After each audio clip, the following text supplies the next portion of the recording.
Saudara Barada Richard Eliezer yang juga mantan narapidana pembunuhan Brigadir Yosua kini resmi menikah Sabtu kemarin di Kota Manado, Sulawesi Utara.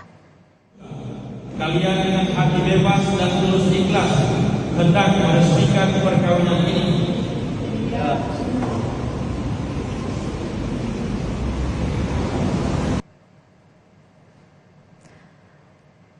Pria yang lebih dikenal dengan Barada E kini telah menikah dengan pujaan hatinya, Dusya Maria Angeline Kristianto atau Ling Ling di Gereja Katolik Paroki Raja Damai, Tikala Manado. Pernikahan dilaksanakan secara tertutup khusus dihadiri oleh para kerabat dan keluarga. Mantan pengacara Eliezer, Roni Talapesi juga terlihat hadir dalam acara.